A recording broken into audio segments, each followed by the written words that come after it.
Thank you very much for staying with us. We get into a critical health-related issue as we kickstart our big stories. The Ghana Health Service is urging all of us, the public, to remain vigilant as it has recorded 230 suspected cases of Mpox across 80 districts with 1 death confirmed. We shall now head to the Ghana Health Service and get the latest from them. We're hearing from, so we'll speak to Dr. Esiedu Bekwe, who is in charge of public health. We'll be interacting with him on that beat. Doc, a very good morning to you, sir. Hello, Doc. Yes, I can hear you. Good morning.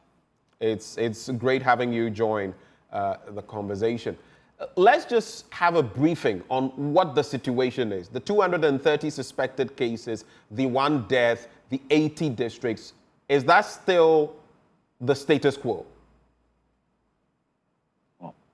So it's okay, 88 districts, rather, 88. Okay.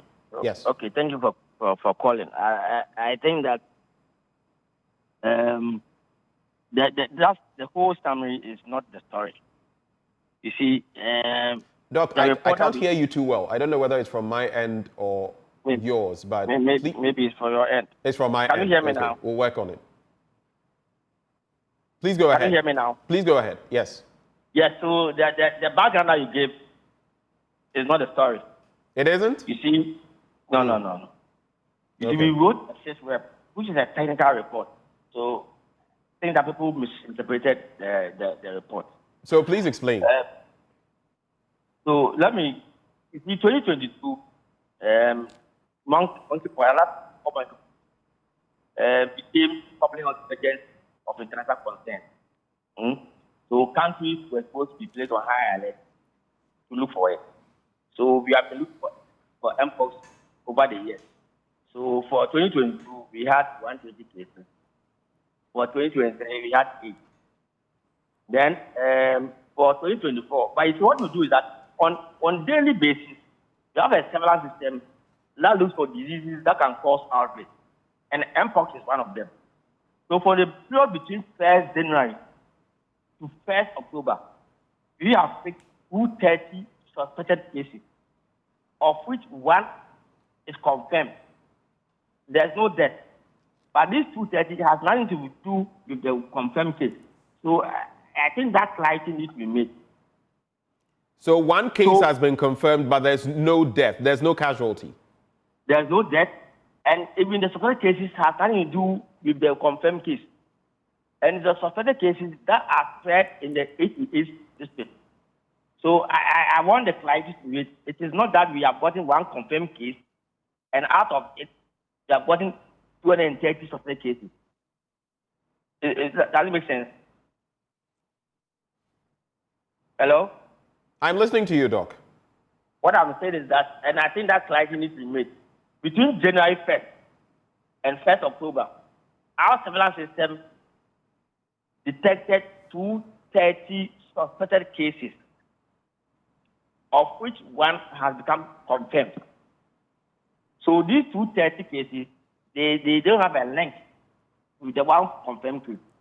So I think that for now, as far as you're concerned, the country has only 1 confirmed case. They have 230 suspected cases that were sent to the lab, and they are negative. Our report was okay, so let me hold you right there, because yes, indeed, I've read those statistics. But what you're saying, just to confirm with you, is that there was 1 confirmed case, which led to 230 suspected cases? No. And I think I've been struggling with it. You see, we have a surveillance system in the country that on a daily basis look for diseases. And from January to 1st of October, that system has identified 230 suspected cases that look like Mpox. And these cases have been sent to the lab, and then they've been negative, except 1, which is confirmed positive. That report, what it means is that there's an active system who is continually looking for cases. But it's not linked to that confirmed case that we are talking about. Okay, all right. Thanks for that clarity. So these yes, are all important. different cases, right? Yes, they are separate, and these suspected cases were the ones that have been found in the 88 districts. You understand? So it's like now, I'm sure we have about 200 measles suspected cases. Right. But that's not, it tells you that you have a system looking for the diseases. You understand? So for this one in question, it's one confirmed case. And of this one confirmed case, we have identified 25 contacts. So this is where the story starts.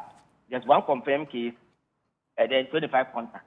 The confirmed case, that means the person has successfully been given some treatment, so to speak, though technically, as far as I know, there's no real treatment. But the person has been dealt with and probably discharged. Is that the status now?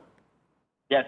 So this confirmed case, normally if you suspect a case, you send it to the lab. So here we have two labs in Ghana. We have Noguchi and we have our reference lab.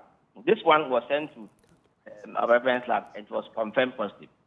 So if you are confirmed positive, you need to identify people who have gotten into contact with you. So those are the contacts.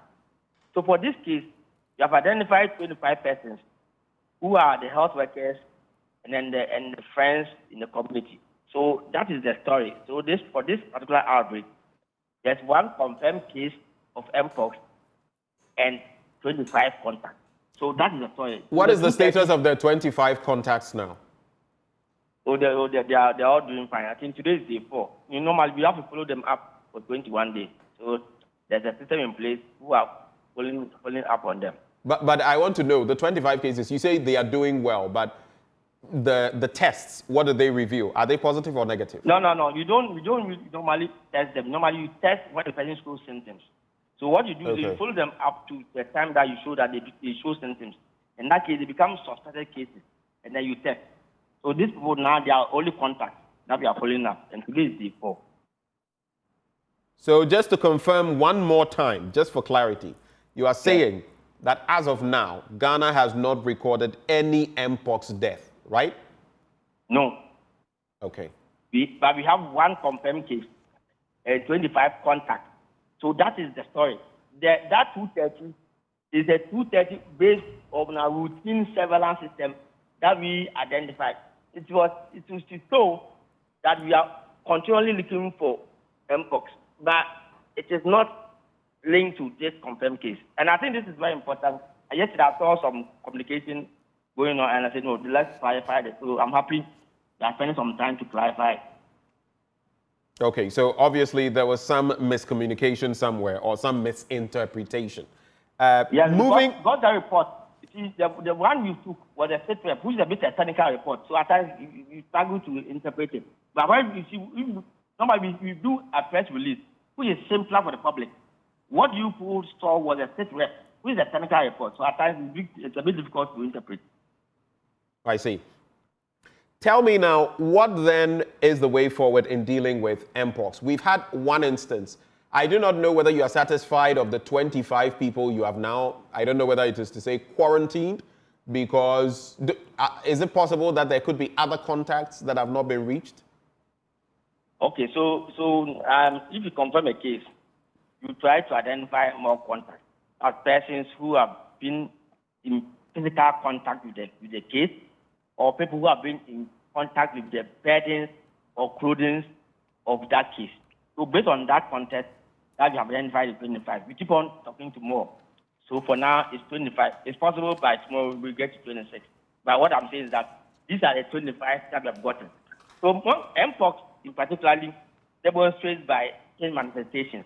So you see a skin discoloration, and then you may see like a small rash. You may see like a pimple. It may be becomes like a boil. Then it may go inside. It may burst. And then you realize that later on it forms like a trash. So normally taking Mpox will take about 2 to 4 weeks for it to resolve and to leave like some scars on a person.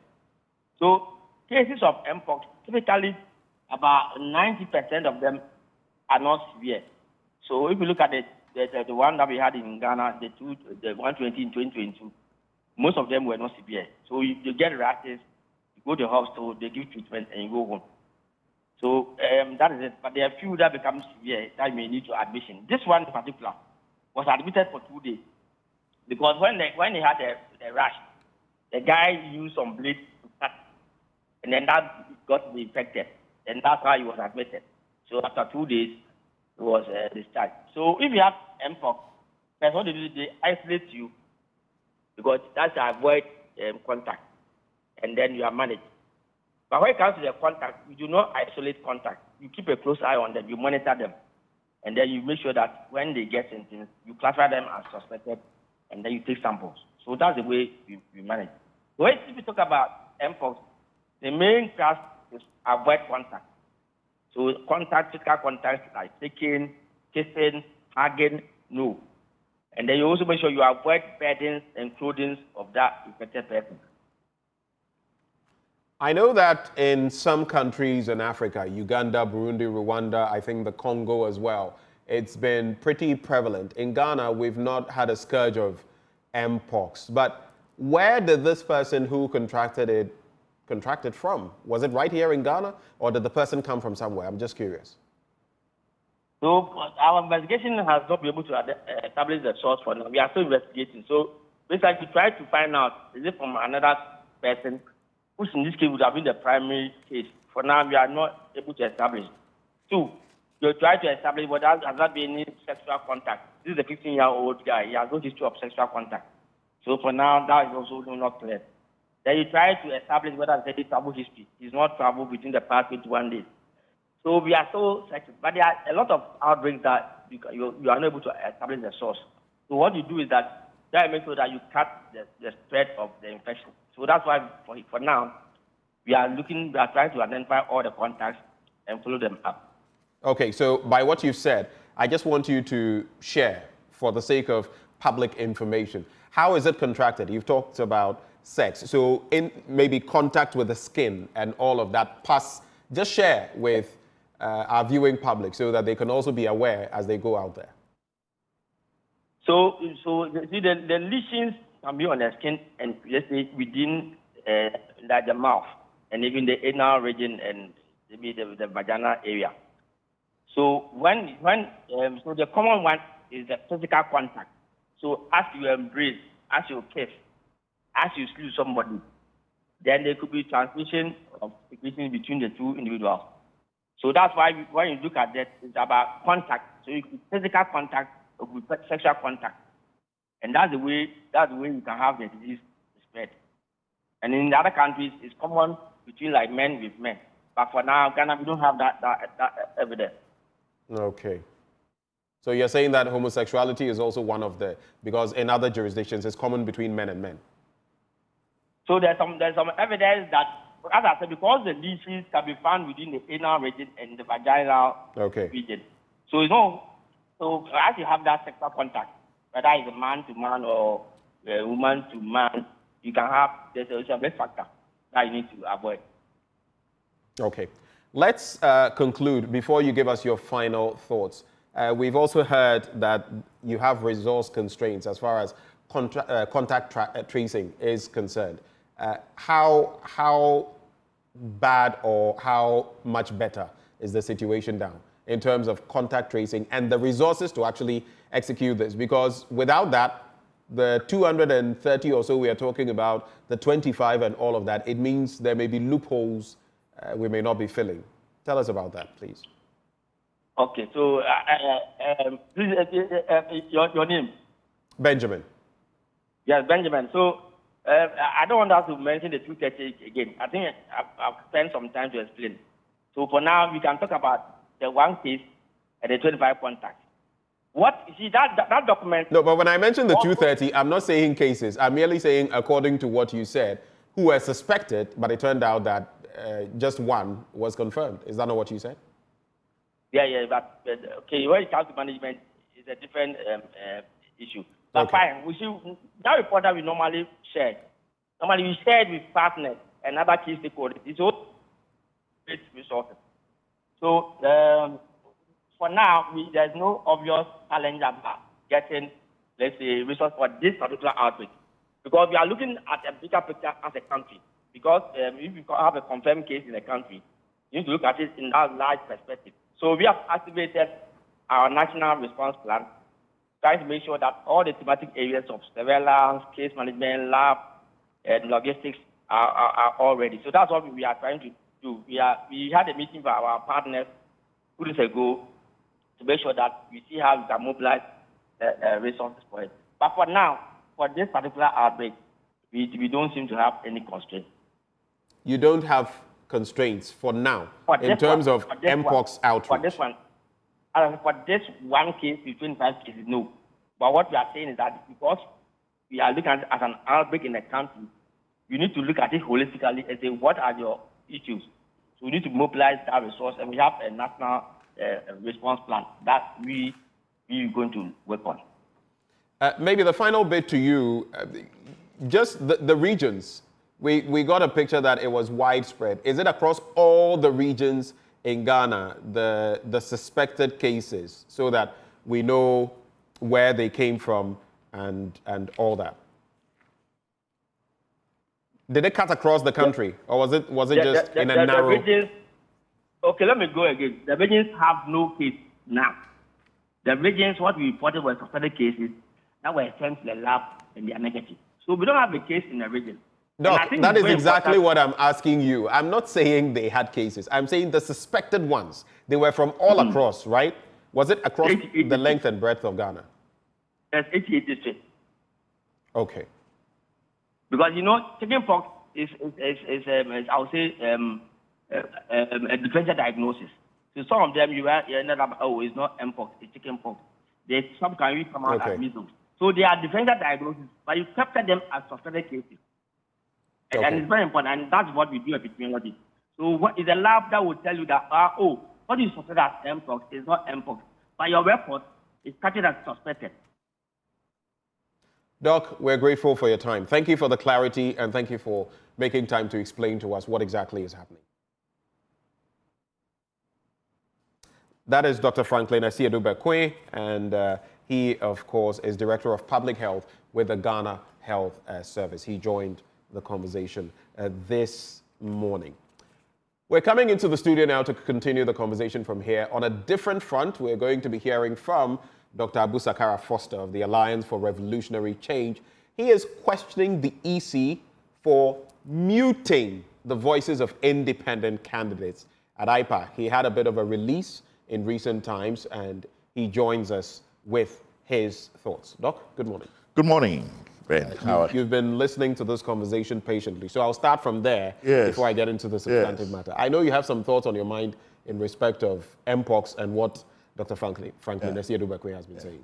What I found strange was that they were not able to identify the original source, which suggests that either the person got it spontaneously from nobody, or if he did get it from somebody who is not in the 25 list that they're monitoring, then that person is still wandering around somewhere. You know? So I think that, for me, that is a big issue that we should pay attention to, because as far as we know, you just can't get it from nowhere. You have to have got it from somewhere. And now they've monitored the 25 cases around him. None of them have it. So who did he get it from? That's an interesting... And where is that person now? And that's exactly... Who else is that person contacting? Right. So before you can confidently say that it is only one case, you can say that if you've identified where they got it from and closed it off. But if you've not, then you don't know that that original person is not still out there affecting other people. Right. Logically speaking. And we're going to take a bit of a breather, though. Let's take a breather. When we return, we'll continue with that IPAC-related conversation. Do stay.